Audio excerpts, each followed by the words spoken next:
An American hero has died. We'll have the latest on the passing of astronaut pioneer. Plus, the names of all the victims of the Oakland fire have been released, which ones have local ties to San Diego. And in entertainment, find out what force is hitting the box office. Finally, we'll have the latest on the devastating earthquake in Indonesia. Newscene starts now.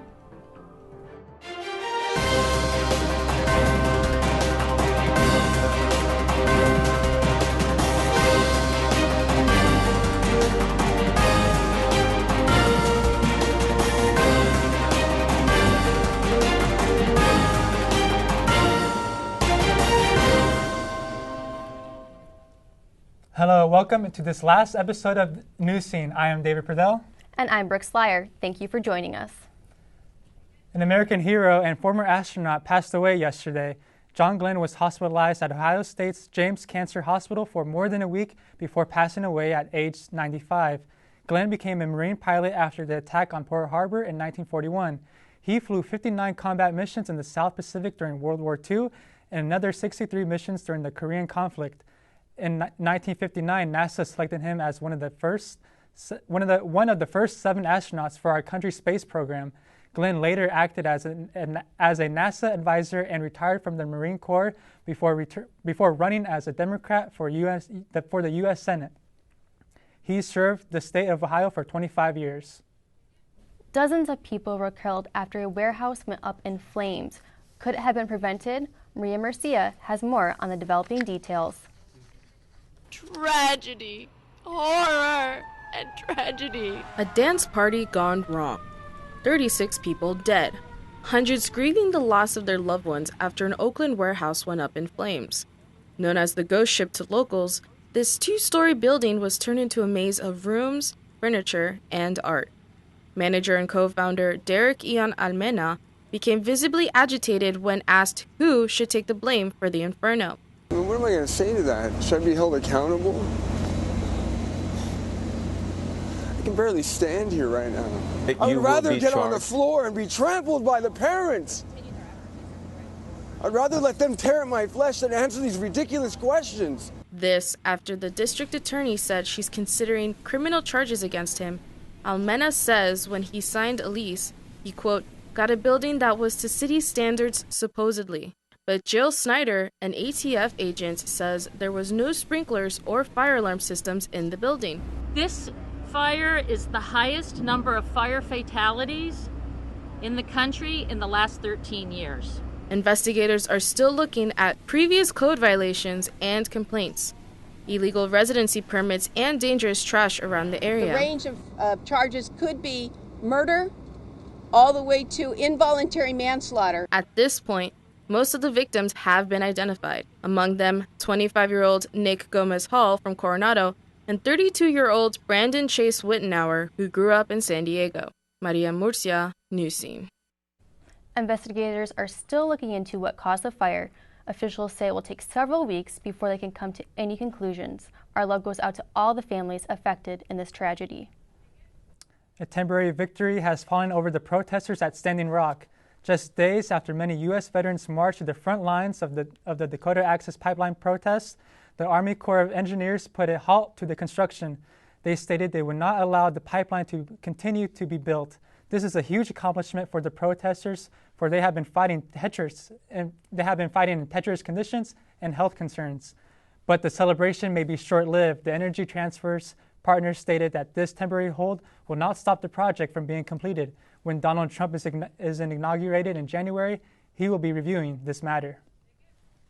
San Diego City College and students from the Movimiento Estudiantil Chicano de Aztlan, known as MICHA, will host a fundraiser for the Standing Rock Dakota Access Pipeline Donation Fund. The purpose of this event is to raise awareness and donations. The event will have local music, art, food, and a silent auction. A $5 donation, warm essentials like socks, blankets, and gloves, and first aid kits are suggested for the fundraiser. The event will take place at the People's Lot in Barrio Logan on December 17th from 3 to 11 p.m. Tufts University is suspending 4 fraternities after reported incidents of sexual misconduct and hazing. This after an opinion article about the fraternities was written talking about these incidents. The school is requiring all fraternities to take sexual misconduct and hazing prevention training, as well as alcohol education sessions. Tufts says there will be additional action given for more reports that are being filed. The San Diego Promise program, which has helped over 200 college students pay for their tuition in the local community college districts, has expanded their quota to 600. The Promise program, which began its inception in 2016, helps not only pay tuition, but grants for books as well. Students in the program are required to take 12 units a semester, show academic progress, as well as complete over 8 hours of community service. Students who are enrolled at City, Mesa, and Miramar are eligible to apply. 7 teens are now in a Texas hospital after several years of abuse reportedly at the hands of their own adoptive mother. All 7 of them, who are special needs, were forced to live together in a closet roughly 5 feet by 8 feet in size. They were allegedly forced to urinate on themselves and their clothes and were not allowed to attend school. One of the teens, who has Down syndrome, was found in a dirty diaper. We've been told by all the children that they didn't leave the house, that they didn't go to school, they didn't go to any medical facilities for treatment of any kind. Tuesday, a judge granted a settlement allowing Child Protective Services to maintain custody of the children. The man standing trial for killing 9 people in a black church in North Carolina is denied to have his trial delayed. Dylan Roof's defense attorney says the mistrial of a similar case may affect the jury's decision, but Judge Richard Girdle responds by saying this idea was far-fetched and illogical. He faces 33 charges if convicted. He could be looking at the death penalty. Police have arrested a man in connection with the death of a toddler in Alpine. 18-month-old Leah Brown Meza was found dead inside a motorhome earlier this week. Wiley Foster, the boyfriend of the child's mother, was taken into custody and charged with the murder. The medical examiner's office ruled the toddler's death a homicide due to the multiple blunt force trauma. The remaining autopsy's details have yet to be released. 2 teenagers are now under arrest in connection to the wildfires around the Great Smoky Mountains National Park in Tennessee. The wildfires that started last month left 14 dead and 145 people injured. Law officials in Tennessee say the suspects and minors are being held in the Sevier County Juvenile Detention Center. Additional charges and possibly trying the minors as adults are being considered. President-elect Donald Trump assembles his political cabinet. Find out who they are. AFC West rival battles it out for the first place in NFL. Find out who won. Patriotism. It inspires passionate debate. It's worn like a badge of honor with good reason. Because it means love and devotion for one's country. Love. But what really makes up this country of ours? What is it we love? It's the people. Almost half the country belongs to minority groups. People who are lesbian, African American, and bi and transgender and Native American, and proud of it. After all, what's more American than freedom to celebrate the things that make us, us? This year, patriotism shouldn't just be about pride of country. It should be about love. Love beyond age, disability, sexuality, race, religion, and any other labels. Because the second any of us judge people based on those labels, we're not really being patriotic, are we? Because love has no labels.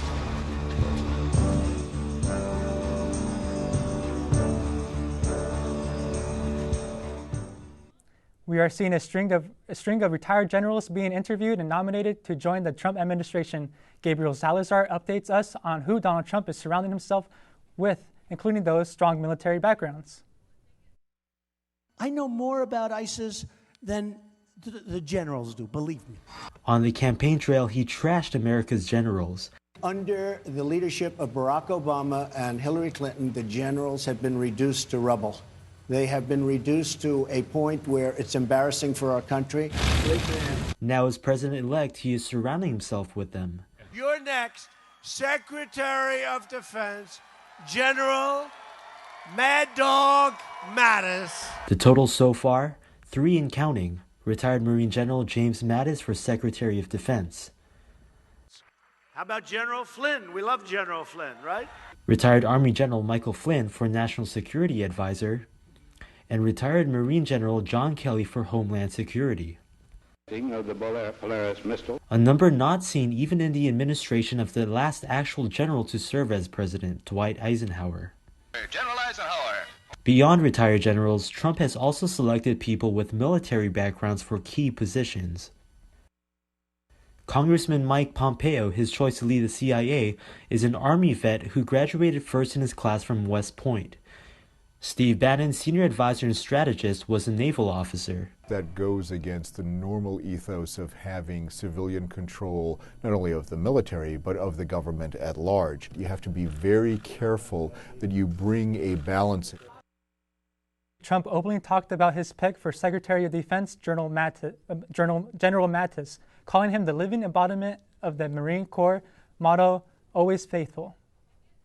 Time magazine has announced their controversial Person of the Year, Donald Trump. While this decision has many people outraged, Time magazine states that Person of the Year goes to the most influential person, for better or for worse. The cover photo shows a picture of Donald Trump with the quote, President of the Divided States of America. There have also been controversies over the M in Time, as it appears to look as if he's wearing devil horns. While Trump took the announcement as a great honor, he did say that he was not pleased with the quote that was included. Runner-up to Trump for Person of the Year was also the runner-up for the presidential election, Hillary Clinton. Donald Trump's labor deal with Carrier, a national heating and cooling company, to keep jobs from being moved to Mexico is causing controversy. The president-elect is giving the company millions in financial incentives and tax refunds to keep 1,000 jobs at an Indiana plant, but labor union representatives and workers say Trump really only saved around 700 jobs since the other 300 were never expected to be moved to Mexico in the first place. Earlier this year, Carrier said they plan to close 2 plants in Indiana, totaling up to 2,100 jobs. Flags flew at half-mast on Wednesday as the country remembered Pearl Harbor. Wednesday marked the 75th anniversary since 2,400 American men, women, and children died due to an aerial attack from Japan. The USS Arizona Memorial is built over top the actual USS Arizona that was sank during the Pearl Harbor attacks. It remembers all the service members who lost their lives and was built in 1962. For the first time since the attack on Pearl Harbor, Japanese Prime Minister will visit the island. Shinzo Abe is scheduled to visit the harbor later this month, along with President Obama.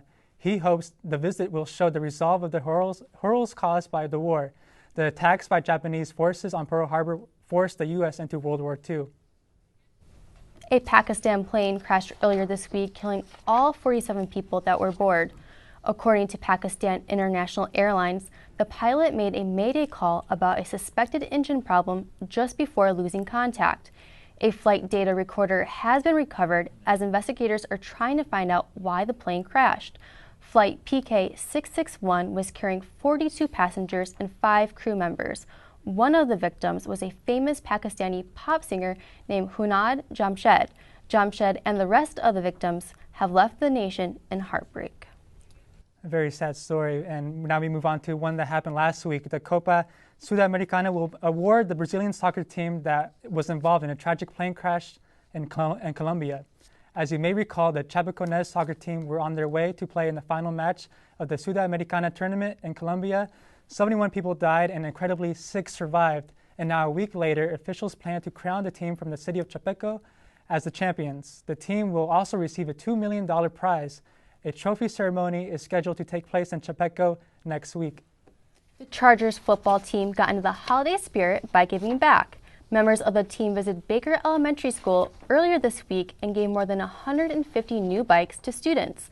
The 2nd and 3rd graders gathered for an assembly they thought was to reveal an essay contest winner when the Chargers surprised them. Each year, the team works with the charity Bikes for Kids to donate bikes and gear to students attending inner-city schools. The Bikes for the Kids Foundation has donated more than 40,000 bikes and helmets to students. What a happy story for the holidays from those Chargers, huh? And now moving on to some sad news this week in the world of sports, and one of San Diego's own has passed away. Billy King has more on the story. Thank you so much, guys. Former Heisman Trophy winner and San Diego native Rashaan Salam was found dead at a Colorado park this past weekend. Salam graduated from La Jolla Country Day, where he led that team to multiple CIF championships and was named an All-American running back while he attended the University of Colorado. According to the Associated Press, there is no confirmation as to the cause of death. Although Salam has passed away, he has touched the lives of many and will not be forgotten. Sticking with football, the battle for first place in the AFC West Division went down Thursday night. Raiders quarterback Derek Carr takes on Andy Reid and the Kansas City Chiefs at Arrowhead Stadium. We head to the second quarter. Chiefs down 3-0. Helix High alum quarterback Alex Smith drops back and passes a rocket to wide receiver Tyreek Hill, who hauls it in for the 36-yard touchdown, giving the Chiefs a 7-3 lead.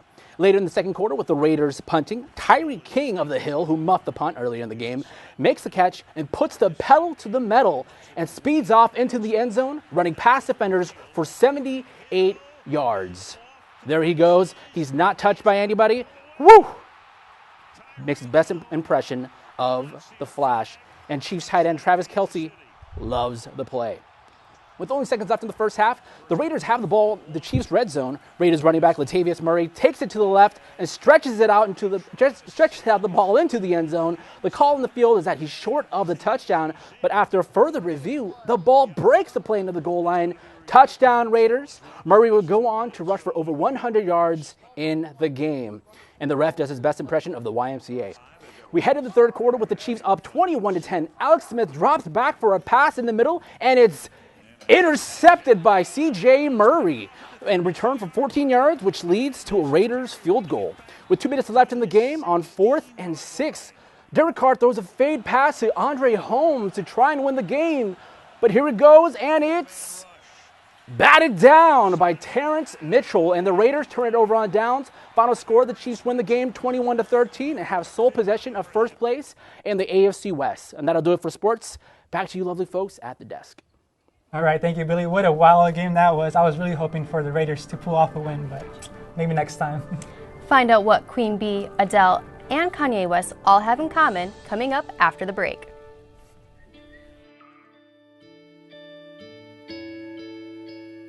Calls me googly eyes. You know you're beautiful, right? You know that? Even you are beautiful. I got bullied for wearing glasses. Share if you're against bullying. We put it out there, just took off. 3 million people have shared this post. Don't let bullies get you down. I stand with you. Our whole family's wearing glasses. I wear glasses and I'm proud. I even have the army on my team. All the kind comments brought my child joy. I don't feel thank you is enough. Thanks.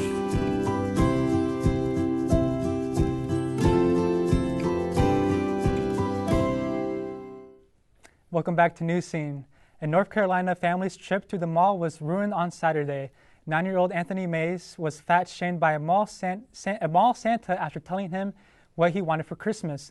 The Santa allegedly told Anthony to lay off the hamburgers and fries, which made him cry.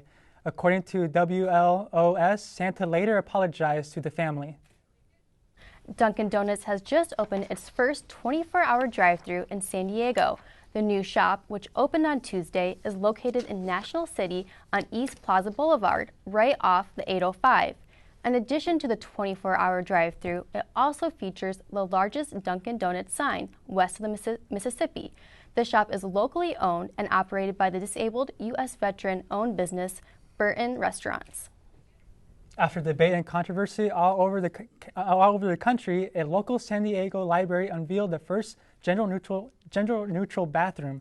The University Heights Library branch is the first public facility to comply with a new state law. The state law that was signed in September requires all single-user toilet facilities and businesses in public be made gender-neutral. By March of 2017, all public restrooms will be converted to show proper posting for all to use. Construction extending the Bayshore Bikeway around the San Diego Bay began last week. Crews broke ground on Sunday to add the 2-mile segment to the existing pathway. With this addition, the Bayshore Bikeway will extend to 24 miles long, wrapping around the entire San Diego Bay. This $1.7 million project is expected to be completed in summer of next year. Amazon just opened a grocery store. Yes, you heard that right. Without a checkout line, the company is testing its new service called Amazon Go in Seattle. Customers tap their cell phones on a turnstile as they walk into the store, connecting them to use their Amazon Prime account through the app. It uses sensors to track items that customers pick up. If they pick up an item and later decide they don't want it, putting it back on the shelf removes it from their cart. When customers leave, the charges automatically go on their Amazon account. Terrifying video shows how a man is robbed in his home and beaten by 4 armed men.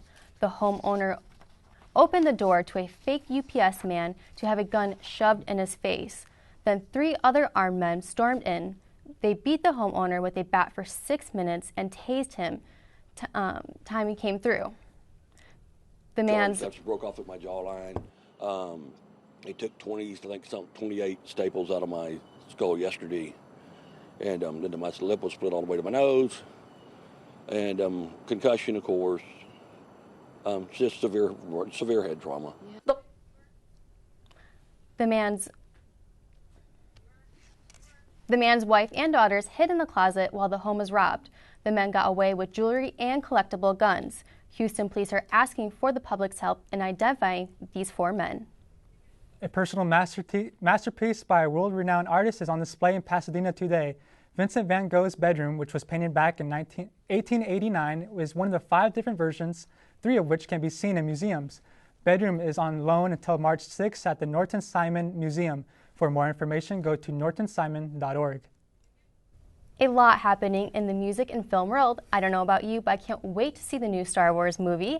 What do you have for us, Sam? Well, I'm not Sam, but thank you, Brooke and David at the desk. This week, Grammy nominations were released, and the name that reigned supreme was Beyonce. Yes, folks, that is correct. The B in Beyonce must stand for Be or Brilliant because she led this year's Grammy nominations with 9 nominations for Album of the Year, Song of the Year, and Record of the Year. Within those 3 categories, Beyonce will be battling Adele, who is also up for the same award. Following behind with 8 nominations are the likes of Kanye West, Drizzy Drake, and Rihanna. The Grammys are set to be hosted by James Corden of The Late Late Show, Sunday, February 12th. Now, on to Hollywood, where the force resides in all of us. Yes, folks, I'm talking about the force that resides in you and those that I just mentioned too who are up for the Grammys. This week on Hollywood Boulevard, with the Star Wars premiere happening in Hollywood Boulevard, with the Rogue One hitting theaters, the Rogue One X-Fighter replica happened to show up on Hollywood Boulevard. And waiting for the premiere that is taking place tomorrow night, the X-Fighter will be on display until that takes place. May the force be with all of you who happen to be in the LA area because traffic is destined to be hectic. Now, on to where we have a local venue that is displaying beautiful artwork from some of those who go to school locally. An art exhibit in downtown San Diego is getting some well-deserved attention. It features a selection of artwork from LA artist Sandow Burke.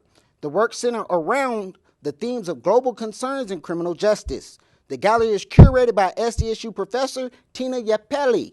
The exhibit and events are sponsored by the School of Art and Design, the College of Professional Studies and Fine Arts, and Arts Alive SDSU. The event is free and open to the public from Thursday through Monday from 11 in the morning to 4 in the afternoon.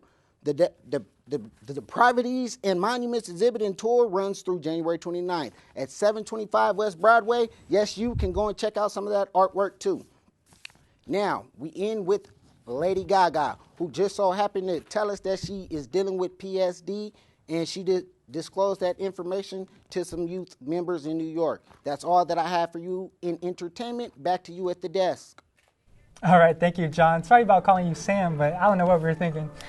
Coming up after the break, Gabe Salabar has the latest on the cold weather that's here to stay. I'm one unlucky guy. The chance of being involved in a robbery is 1 in 757. The chances of being struck by lightning. 1 in 750,000. Please fasten your seatbelts for unexpected turbulence. The chances of being a victim in an airline crash? 1 in 29 million. Hey, could I get some peanuts? The chances of being involved in a car crash are far greater than lightning strikes and plane crashes. And if you are texting while driving, your risk of crash increases 23 times. Now, I may be an unlucky guy, but I don't have to be part of that statistic, and neither do you. Drive responsibly. And Gabe Salazar is here to tell us all about the cold weather that hit us across the U.S. Gabe? Thanks, guys. Now, before we move on to the cold weather, let's move on to Indonesia. More than 100 people have been killed in an earthquake that struck in Indonesia's province of Aceh. Now, the 6.5 magnitude earthquake struck on Wednesday morning. The Red Cross says it damaged many homes and buildings, and that many of the residents are either out in the streets or just staying in temporary shelters.